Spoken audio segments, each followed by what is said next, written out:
Alrighty, my lovely Trails fans, welcome back to our next episode of Trails in the Sky.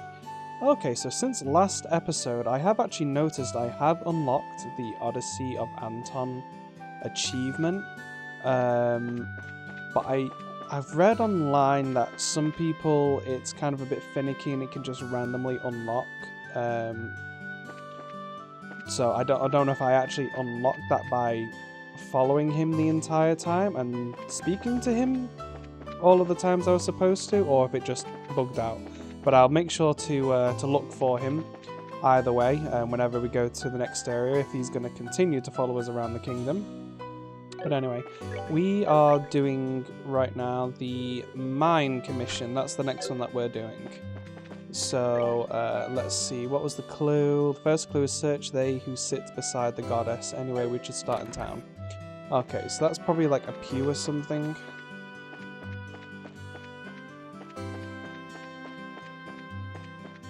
Oh, in fact, you know, there's a balcony upstairs. Would it be one of these balconies? Here we go. Oh, hey, see this chair? It's been placed just to the side of this chapel. They who sit by the side of the goddess. Perhaps it means here. Yeah, I'm gonna check it out. I thought so. There's a card.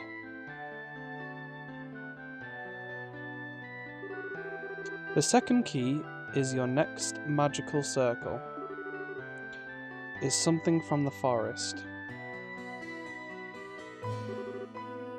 Alright. Success. Yeah, right. This hint is like nothing we've seen at this point. What on earth could it mean? This also looks like it's showing us somewhere. Considering the direction this has taken until now, probably. Yeah, it's probably appropriate to assume that.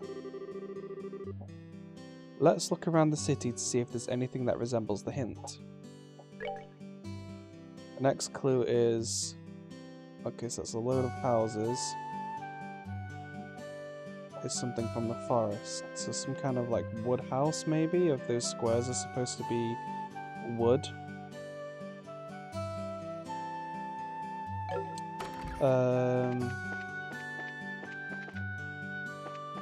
Okay, let me check my notes, because I think... Yes, it is around Mayor's house. Okay, yes, that's going to be here. Hey, don't these remind you of the shape and symbols in the card? The boxes, I mean. The way they're lined up's almost a perfect match. You're right, exactly 5 boxes too. Looks like we should investigate. Yep, way ahead of you. Where is it? Where is it?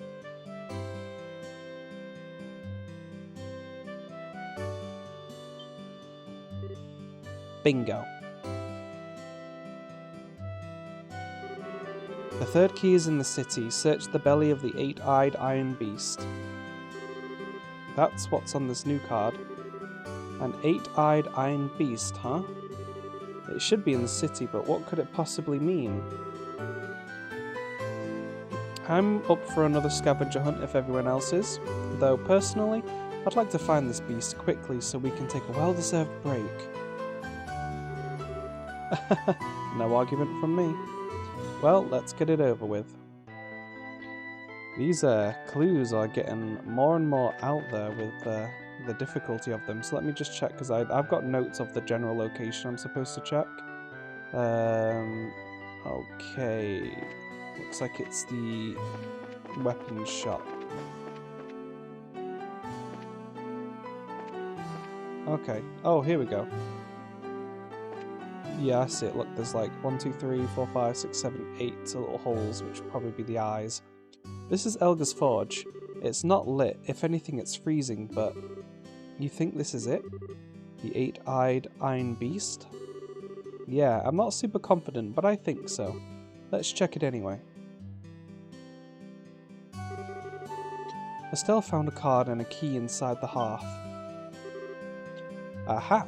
Found it. Okay, let's see. Take this key, and with it throw open the unopening door. That which you seek lies in the land beyond. So we found a key, but a key to an unopening door? Fantastic. Thanks. I would assume this door is somewhere in the city. And as always, it's probably a metaphor. Let's look for anything that might be taken as a door. If we must. Phew, feels like we're getting toward the end at least. Back to searching then. Alrighty, so I do actually have notes. It's in the sewer, and I just remembered on the very first game there was a door at the end of the sewer which we couldn't open, so that's probably what this is for. This is where we can get ourselves our final fishing spot too. Let's go ahead and do that. Get ourselves some stinky fish.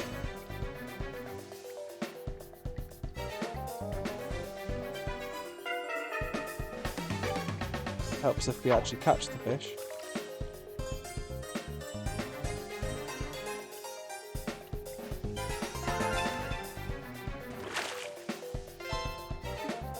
There we go. Oh, and a skull pendant. I believe that protects us from fainting attacks, right? Death blows. Pretty handy. Okay, so we do have some enemies here.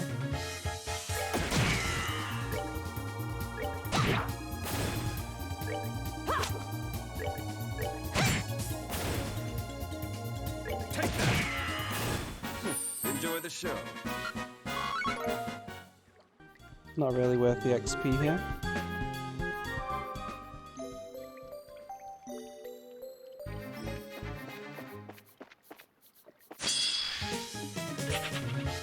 But just thought I'd get in a fight with him just in case they're a new monster.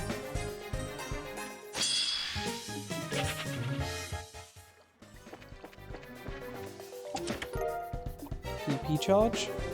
You have activated the staring contest. I don't think I can beat a chest in a staring contest in all honesty.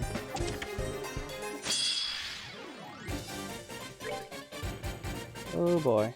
Well, these things don't seem particularly strong, so I don't think I'm going to waste any particular attacks on them.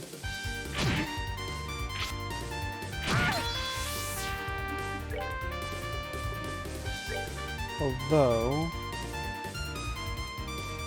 how could I pass up the opportunity to hit pretty much all of them until those ones move? But oh well.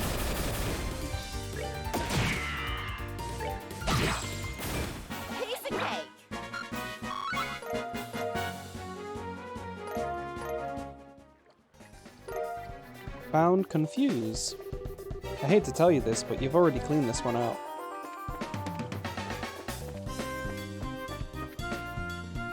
Alrighty, so let's go ahead and save before we go through there. Door is locked. Use the rusted key. I was wondering what we were going to find here, but it's just a bunch of junk. Estelle, wait.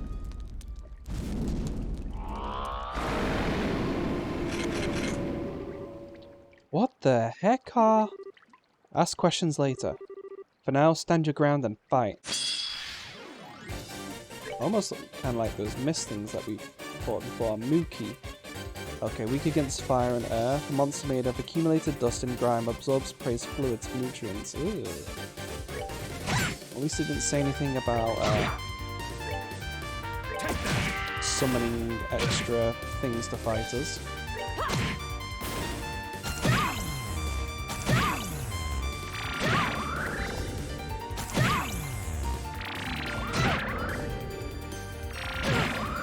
Oh my goodness, how many attacks are you gonna get?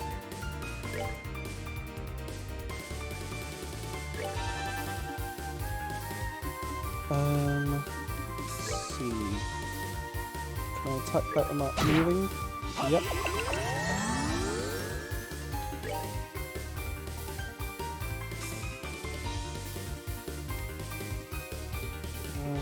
Okay, 6,500 seems a bit much. There we go, that's fine.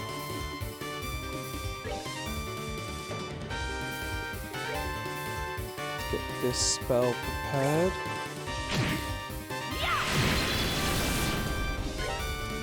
Take that.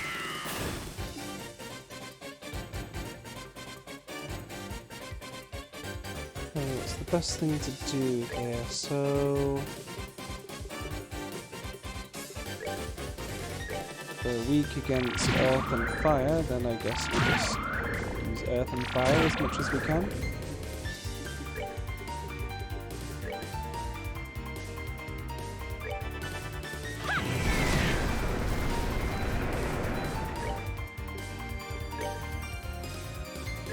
Oh, she'll get a critical on that as well.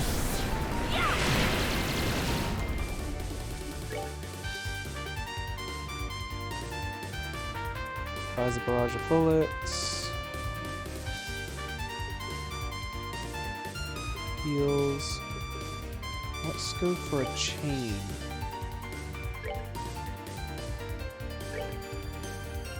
Get the most of that extra strength. Your aid, please.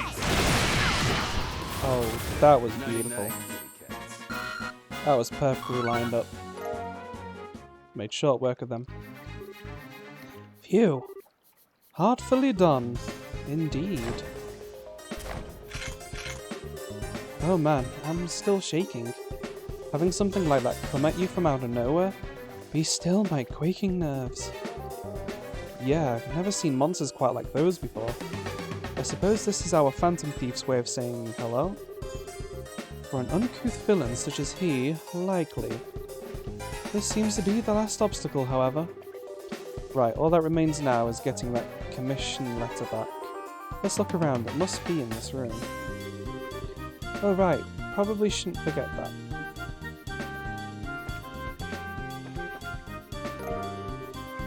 There we go. Okay, letter recovered. Let's return it as soon as possible. I'm sure the mine chief is worried. Probably. Right.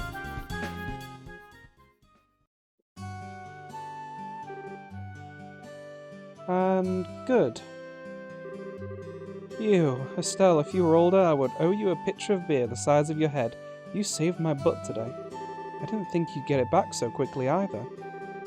Guess that's why they call you the great hope of Rolent's young people.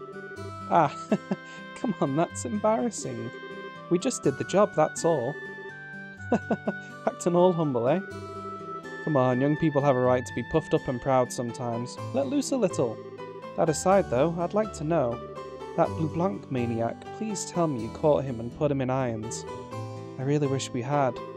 Sadly, he's evaded capture for years, far beyond the borders of Rolent.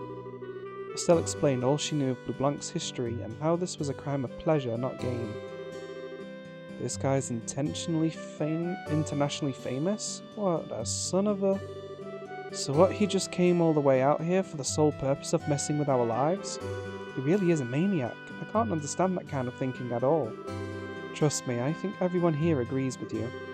Still, I think you should be a little more careful with that letter regardless. This time it actually was a prank of sorts. But he proved the letter could be stolen for blackmail or the like. That's a good point. I'll think of some way to secure the letter later. Problem is, there's no real safe place in my house to store it.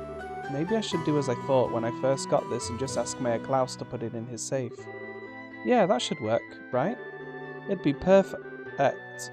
Well, depending on the thief, it might still get stolen, but it's safer, I guess? The problem is, Mayor Klaus already got robbed once in recent memory. Come, there's no need to dwell on that. It is a capital idea. You should ask your mayor at once, sir. Yeah, I didn't want to trouble him, but I'll go ahead and ask. For today, though, it's back to the mine with me. Oh my, right back to work? Yeah, the septium export market never slows down. No matter how much we dig out, we can't keep up with the demand. I mean, heck, you use augments. You know how important septium is. Yeah, painfully so. We're pretty much always banging our heads against the counter at the Orbital factory, lamenting our lack of sepith. Indeed, it is a problem. The specialty quartz that I require with the fullest of my abilities is devilishly hard to make. Wait, really? I hadn't realised braces were that hard up for sepith. You just need Sepith shards and not true Septium crystal cores, right? Here, take some with you. I brought a few bags home just yesterday. What? You can just give us Sepith? Yeah, it ain't that big a deal. We can always dig up more in the mine, and the big ticket items are the true crystals anyway. So which element would you like? Time's probably a good choice here, so you can get more things like action. Black Sepith then. Well, it may not be much, but hopefully it'll help you out at the factories. Make sure to take some good make some good quartz, alright? You bet. Thanks a ton. You're really too kind, Gatton. Well, I'm off to the mine then. Estelle, make sure you come back to Rolent soon, alright? Everyone misses you and your dad. Hey, Frieza, Anya, I'm off to the mine again. Alright, take care. Papa! Come home soon. I'll be a good girl and wait. Yeah, I'll be back as soon as I can, Anya. You be a good girl and help Mama while I'm away, okay? Okay. Aww. It warms the heart, doesn't it? Even Gatton isn't immune to those blood sugar problems, I think. I'm off then. Yes, good luck at the mine. Take care, Chief. Bye-bye.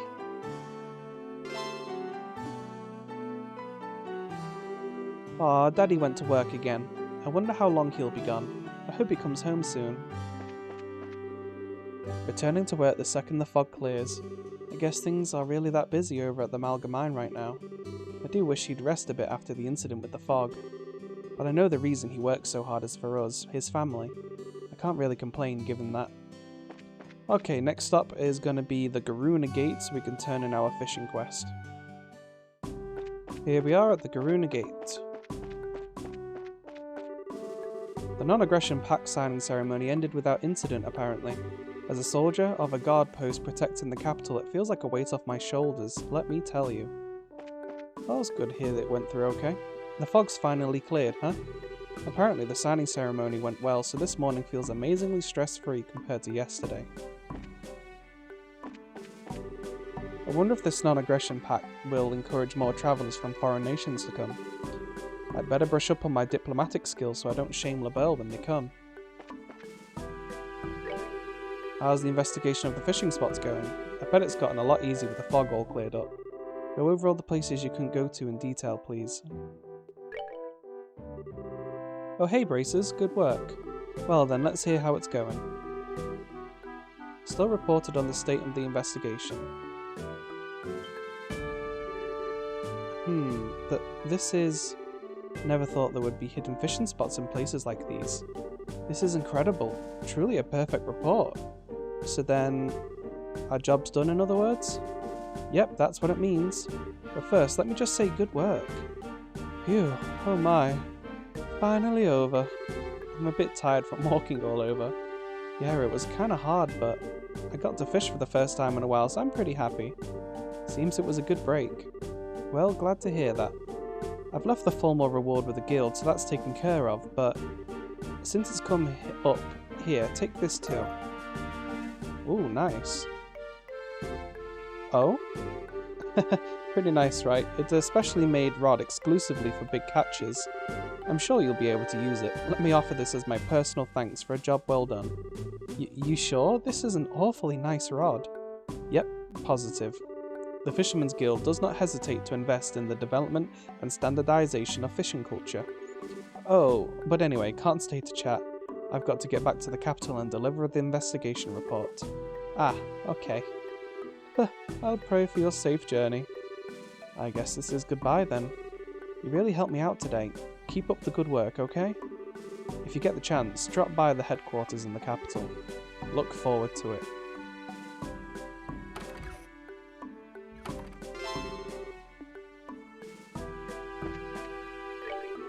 The soldiers' expressions are brighter than before. I bet mealtime's gotta be cheerier from today. Guess I'd better work extra hard too and make the meal special.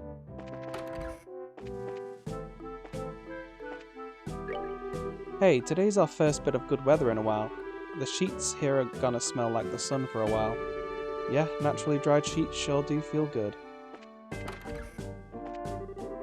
non-aggression pact has been signed and the fog over Rolent finally cleared. This morning's sunrise blew away both of my great worries together. Now I can return to my daily duties without any distractions.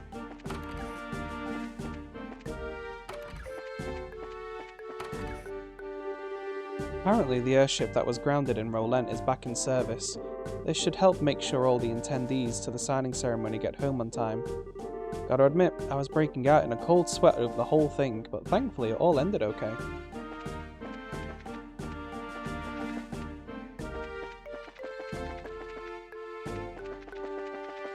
This is always a long travel. Clean blue skies and a deep forest that seems to go on forever. Yep, this is what Rolent should be like. The contrast between the sky and the land is the selling point of this place after all.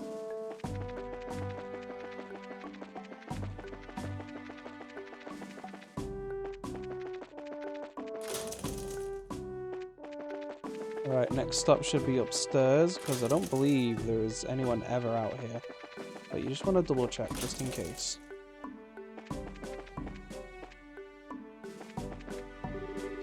Things here have finally gotten back to normal. I'd appreciate being spared more governmental ceremonies or abnormal weather for a while. Man, I'm beat. Alrighty, now we're finally heading to the landing port. Alrighty, Rolent landing port. Oh, and don't forget as well to go and turn in your missions at the Rolent Bracer Guild. Once you've got everything reported, your total BP should be about 212. Let me just check. Yeah, 212 should be your total BP once you've got everything completed so far. Now let's speak with everybody except the ticket guy.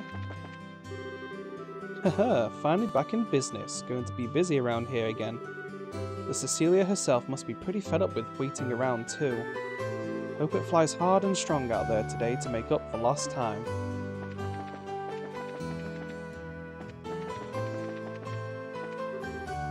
Finish checking in?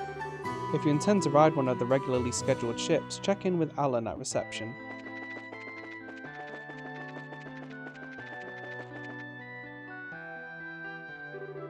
Hey Estelle, heading out already? You just came home, sure you can't stay around for a while? Yeah, sorry, there's kind of a lot going on. Once our current job's done, I totally intend to come back and take a load off for a while. You really should. We'll be waiting. Anyway, your tickets have already been paid for by Aina. Ready to check in? As always, we should wait for the ship once we check in. Do you have any other business in Rolent before we go? Let's fly. Alright then. I'll give the guild house a ring and call the other members of your team. Estelle's team checked in for their flight and waited for the airship.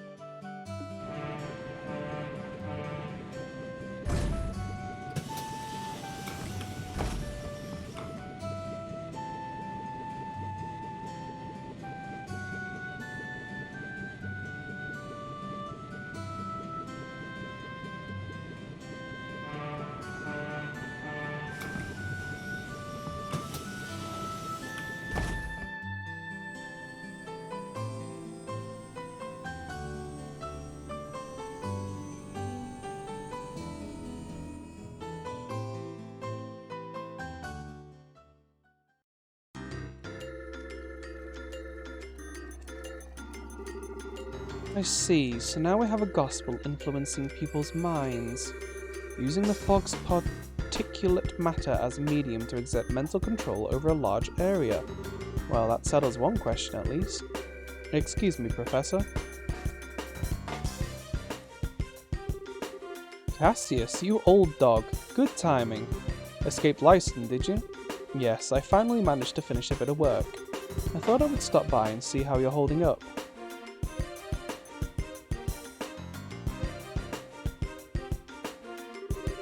What's this? A report from your granddaughter?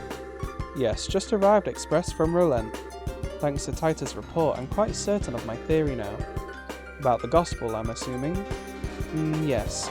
Though it's ultimately still a hypothesis at this point. I've gone over it again and again, both on paper and with the Capel, though, so I'm reasonably sure of this. Shall I go over it? Absolutely. Right then.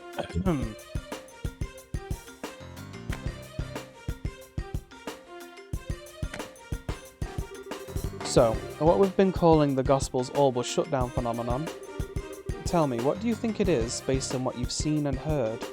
It's an effect that occurs to any orbital device located near an active Gospel, chaining from one device to another, and it renders those devices inert while a Gospel is active. That's how it seems to me, at least. Half right, half wrong. What you're describing is closer to the orbital arc antiset. That shorts out the internal quartz circuits of an orbment to temporarily suspend its functionality. The phenomenon generated by a Gospel, however, is fundamentally different. It steals all the orbital energy formed in an orbment down to the very last joule. So it's more of an orbital absorption phenomenon then. Yes. To make a comparison to a combustion engine, it's like siphoning out the petrol. But wait, unless I badly misunderstand physics, that means the Gospel should absorb and store all that power, correct? Good eye, lad. You've noticed a very important fact. So I've measured a Gospel after it absorbs energy, but the Gospel doesn't actually hold any of it. Not even a single EP's worth. Is it possible the energy is being vented into the wider environment? No, not at all. The energy disappears completely, utterly, and quite impossibly thanks to thermodynamics. Furthermore, these new Gospels Estelle's group has been encountering. Every time they're encountered, they cause unbelievable phenomena that even our best orbital engineering can't explain.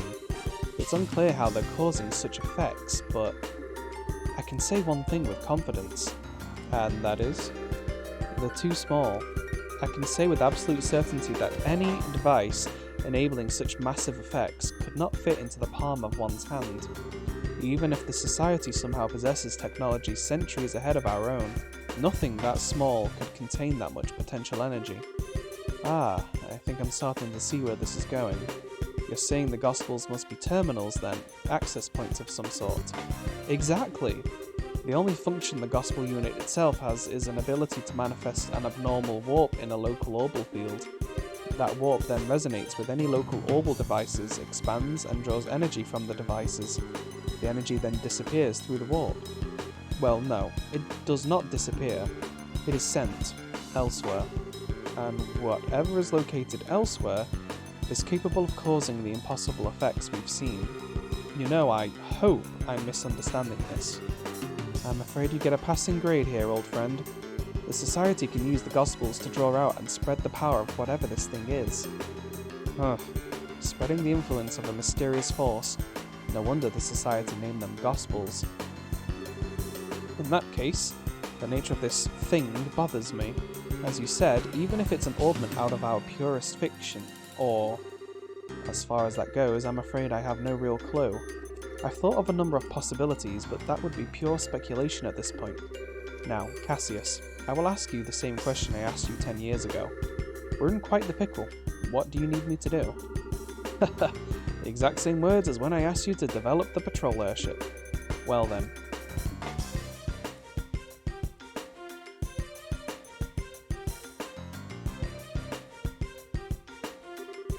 The key, I think, must lie in this warp the Gospel creates.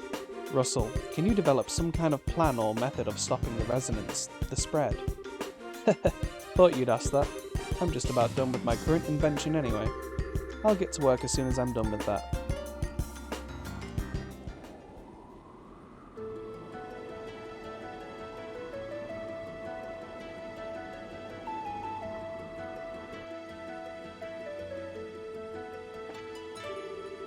Bose has been absolutely peaceful for a while now, it seems. Even the Labelle News says nothing of note's happened. That's something to be happy about, at least. Bose Market is dreamland for anyone who likes to shop. I've heard even the manager of the Adele department store is a fan of the Bose Market. Estelle, at last we return to Bose, the land laden with memories of our first meeting. It makes my heart swell to return to a place of such sweet nostalgia.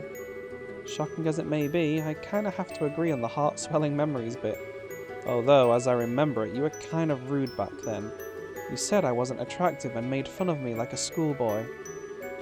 You misunderstand me, my fur rose. I would only display such cute, bashful behaviour in order to hide feelings of love unbaited. Yeah, I bet that's it, exactly.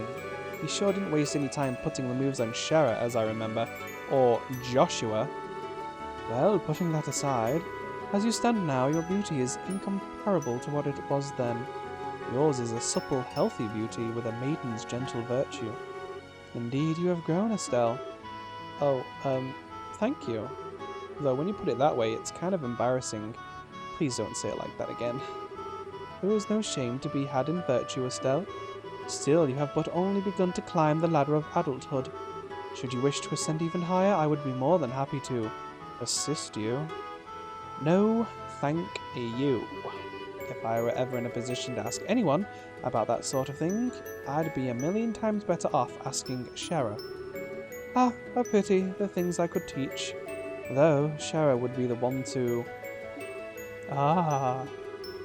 I'll remind you that I have a very large stick. Oh yeah, Olivia, you were put to sleep there too. Did you dream like I did? Ah, I suppose I did. Yes, Huh? Is something wrong, Olivia? Well, I was simply thinking that it was a shame. You see, in my dreams, I was in the company of peerless, beautiful maidens, betwixt shapes verily blessed by Arios. If you'd not awoken me, Estelle, I could have done this and that, and perhaps fate has wilfully stirred me at your arrival. Well, would you care to discover that which can only be conceived in dreams? Remember what I said about my stick? I can always put you to sleep with it. Forever. No, I'm sorry. For the love of... Still, Olivia's eyes were so sad for a moment. What did he dream of? Ah, you needn't make such a face, my sweet. Huh? In truth, it was nothing special. Simply a memory of my boyhood. Dear Mueller showed up in it, for example. I see. Why the heck couldn't you have just mentioned that from the start, you perv? Now, anger unbecomes you, Lady Estelle. Speaking of those, I remember that lovely mare and her handmaiden with the cool gaze. Ah, I thrill at the thought of meeting them again. Really, child, my daughter keeps saying she wants to eat at the Auntie Rose restaurant in Bose. It must be nice to be a child, so innocent, so aware of prices. Bose has a really famous restaurant in it. Oh, I know. Mummy, let's go eat there. Oh, hi Estelle. Still walking around? Sorta, yeah. Oh, Taito, this is your first time in Bose, isn't it? Uh-huh. I've heard there's a really big store in Bose. I kind of want to see it. The Bose Market, yeah. Think of it like the department store in Gransel, but even bigger. It's actually a bunch of different stores all in one place. It's really busy. Wow, that sounds amazing. I hope we arrive in Bose soon. Oh, Estelle, have you been to Ravenue Village? Yep, I stopped there once on a job. That's Agate's hometown, right? Uh-huh, he has a little sister named Misha living there. Agate goes back pretty often, I think, at least once a year to say hello to her.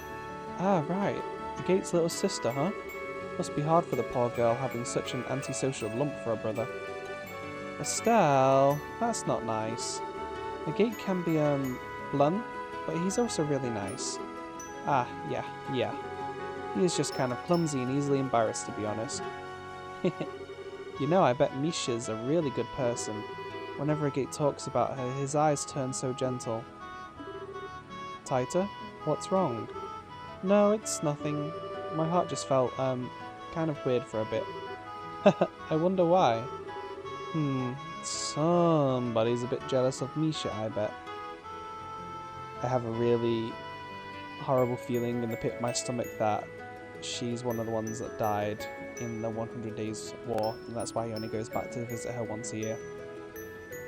Because it's to visit her grave. Misha, huh? I hope I can be her friend if we meet. I hope I'm wrong, because then that's just going to be really sad when we get there. Oh, hello, miss. We're very sorry for the delays at Rolent. I'm afraid merely launching into that fog would have been incredibly dangerous. My friend's one of the guards at the Harkin Gate, and let me tell you, the existence of the Empire weighs more heavily on the minds of our troops than anyone else. Ironically, I think our military men will become the Non-Aggression Pact, will welcome the Non-Aggression Pact more than the rest of us. Let's go downstairs first before we go anywhere else. My apologies for the late departure from port. Still, I've been a captain for years and I've never seen fog that thick. Even the lights at full beam couldn't burn through it. Flying in that would have been impossible, even for me. Helm, you're going a bit too far northwest. We don't want to get too close to the mountainside. I want to avoid turbulence if we can. Ba-dum-ba-ba-dum-ba. Yes, sir, understood. Correcting course to south. Ba-da-ba-da-dum. Oh, he's got a little tune going on, hasn't he? Hey, is something wrong again? It's nothing. You still wandering around the ship? Yeah, basically. Oh, you're from Ravenue in the Bose region, right? This'll be your first time back home in a while then.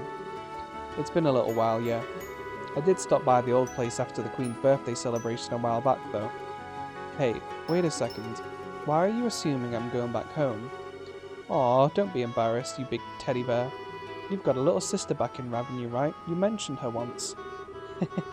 You must be the biggest softie when it comes to her, huh? Hey. Oh yeah, where the heck in Ravenue is your house anyway? I don't remember meeting any girl who stood out as a Gate's little sister when we were there investigating the Sky Bandits.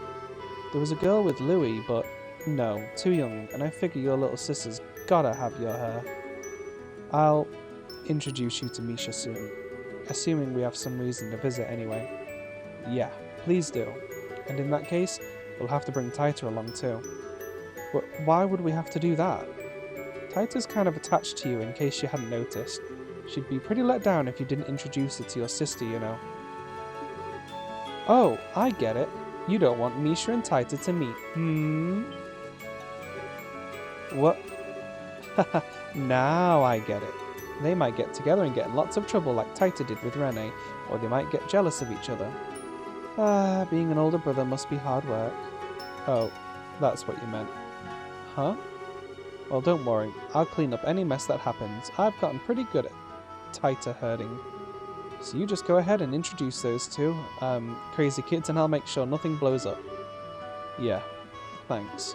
I'll be counting on you for that. Yeah, she is 100% dead. This is going to be so sad when we get there. Let me just say this, I'm only heading back to Ravenue once we're settled with the job. Don't think you're just going to drag me out there or something. Oh, you jerkface. Hi, ma'am. You've been riding a lot lately. That fog in Rolent was totally a kick, wasn't it?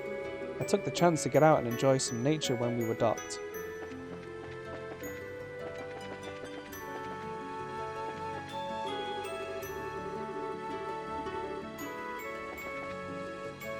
Oops. See who's out here. Just Shara? Hello, Estelle. Hi, Shara. So this is where you went. Oh wait, do you want to be alone for a bit? Oh, this isn't like you, Estelle. Why so reserved? You want to ask about Luciola, right? Yeah. She says we met a long time ago, but I don't really remember her at all. I was wondering what she's like, and if you could jog my memory? Let's see, where to begin then? We have to begin with her stage name, I suppose Luciola the Bewitching Belle. She could show her audience illusions by dancing while using bells and fans, thus bewitching them, you see? Hers was the centerpiece performance of our little circus troupe, the one that really brought the audiences in. Illusions. Does she use an orbment to make them? No, she used something she always called illusion magic, which is apparently some kind of very old non-orbal art. Luciola was from a family with a tradition of working that art. Was? People who fall in with a travelling circus like ours tend to be one of two kinds. People who had cause to abandon their previous home and families, or people who never had such things to begin with. Luciola was one of the former, and I was the latter. I was about 7 years old when Mr. Harvey and his band took me in.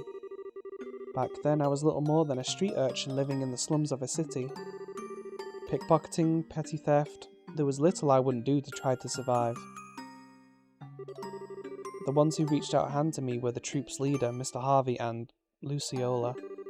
He taught me, the little girl who couldn't trust anyone, the warmth of a family.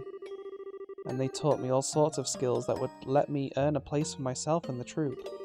Dancing, beast handling, tarot, reading. Luciola taught me all of it. But then, 8 years ago, Mr. Harvey died in an accident. Without his leadership, we all just drifted apart and went our own ways. I'd been planning on staying with Luciola, but soon after Mr. Harvey died, she simply told me, "There is something I must do," and vanished. Hopeless and lost for the first time in years, I turned to the one remaining man in the world whom I still trusted. As you might suspect, that was Cassius, who had already begun working as a bracer. You know the rest, I imagine. So that's what happened.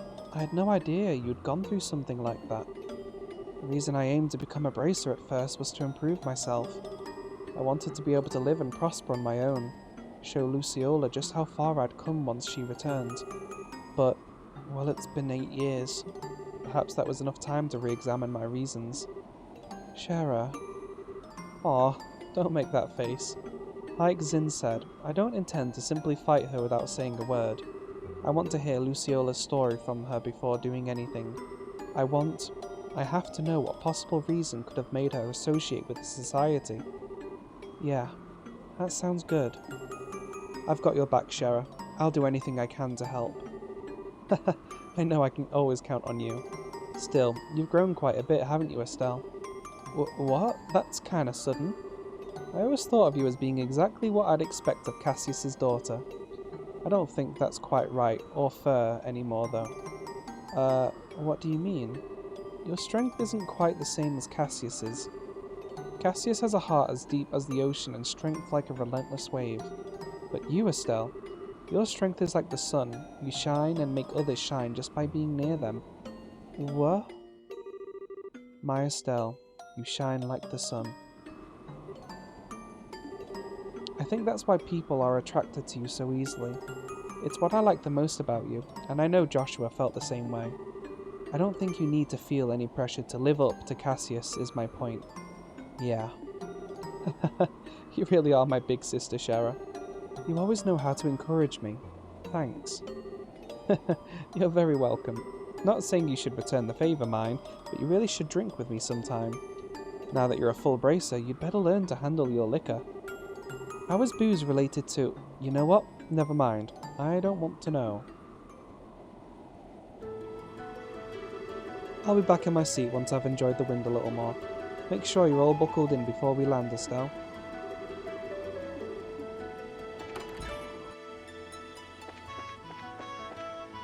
Alright, just one more floor to go to speak to the people, so I guess we'll talk to Zin last. Seems like the non-aggression pact was signed with no delays. I hope it leads to harmony between LaBelle and its neighbours. Hello miss, thank you for your patronage. To your right, currently you can view Nebel Valley. The fog around Rolent has cleared, but that area remains foggy year-round. Apparently there's some very nice lodging at the edge of Valeria Lake. It's very popular with fishermen, I've heard. Estelle, out for a walk again? More or less. More importantly, I'm sorry. I didn't really open up about Joshua until the very end. Don't worry. Still, that girl with Joshua is one of the Sky Bandits, isn't she? Yeah, she's a cheeky, insulting little punk by the name of Gisette Capua. She's also the single biggest tomboy I've ever laid eyes on, and people call me a tomboy sometimes. I see. She does, seem a bit charming from the photograph. She can be pretty cute if she keeps her mouth shut. And she did manage to play a perfect upper-crust girl when we first met her, too. I'm sorry? Estelle explained about how she first met Gisette at the mayor's residence in Rolent. I see. That is impressively dexterous, if I may say so.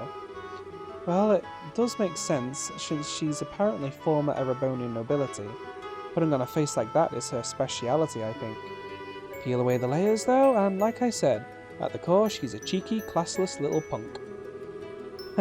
Still, from what I've heard, I can't really find cause to hate her. I suspect that if we found a chance to talk, we might have quite a lot in common. Yeah, I can't see that happening. We'd slide off each other like oil and water. Our personalities wouldn't fit together. Trust me. Maybe. Oh, Chloe, you were put to sleep with us back there. Did you have some kind of dream? I did. It was during the 100 Days War. During the war? Oh, I see. That's when you were with Matron Teresa. Yes, I was in the care of Matron Teresa during the fighting. We lived together for some time, and... what's wrong? It's just that even though it was set 10 years ago, Clem and Jill both showed up. If I had stayed in the dream long enough, perhaps even you and Joshua might have appeared. Well, that's a dream for you. Coherence not guaranteed. Very. Still, in hindsight, it was a little frightening. Huh? In the dream, I was happy. Very, very happy. I wanted everything to stay that way from the bottom of my heart. But that isn't right, is it? Simply wishing to escape reality in that way? Yeah, I know what you mean. It's always nice to have a happy dream, sure. But, yeah, if you asked if I wanted to see that dream again, I'd be a little hesitant. Yes. The dangers of the gospel. I feel like we've gotten a real hint of them. It's been ages since I've been to Bose, come to think of it. I think the last time was when Jill took me on a little shopping spree at the Bose market. My, that fog was terrible, and then it just dissipated in an instant. I've never seen such strange fog in all my days. Oh, Estelle. Good work this time. You're really growing as a bracer. I'm still kind of a newbie, I think. Like, I'm not even remotely as good with the staff as Dad. Well, I don't think you should worry about Master Cassius much. An S-rank bracer is a master of their profession to a degree that they attain the unity of purpose all martial artists seek after all. To be honest, I don't think I could attain such enlightenment even if I spent my whole life trying. I see. I've got to admit, it's kind of hard for me to understand how incredible my dad is, but... Actually, Zin, you mentioned the whole unity of purpose idea to Chloe back at the castle. What exactly does that mean? Yeah, I did. It's kind of tough to explain, to be honest. Well, here goes. Master Cassius was once such a transcendent master of the sword, he was given the title of Divine Blade. Today, though, he can wield a staff just as easily as the sword he spent his life training with. Why do you think that is? He practiced really hard?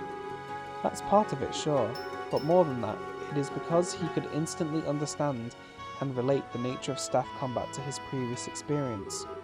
Something beyond what we call skill, above practicing forms and reflexes, above muscle memory. Think of it as a mental state where one can grasp the true nature of all things and control them at will. That whole concept is what we refer to as unity of purpose. The true nature of all things, huh? His plan to push back the Imperial Army during your war was the same, I'd bet. He understood the nature of war, of combat, so intrinsically, so instinctively, that he was able to construct the plan he did. There would be no one more fearsome as a foe. I get it, I think. But that means that even my supposedly enlightened dad was beaten in some ways by the society. During the coup, he was lured out of the country for starters. Yeah, they almost certainly possess someone equal to Master Cassius. It's hard to know if it's whoever Lo is or this professor, though. Could it be the guy we know as Lawrence? He was pretty powerful. I don't know. He is incredibly skilled, sure, but I doubt he could match up to Master Cassius. Besides, his chi, his soul, they did not have unity of purpose, not in the way I have spoken of. He is a blade, sharpened in one specific way by the coldest frost, tempered to perfection, untouched by anyone. That is the sense I got from him in the arena, at least. Yeah, I get what you mean. He hasn't showed himself, but I figure he's got to be up to something.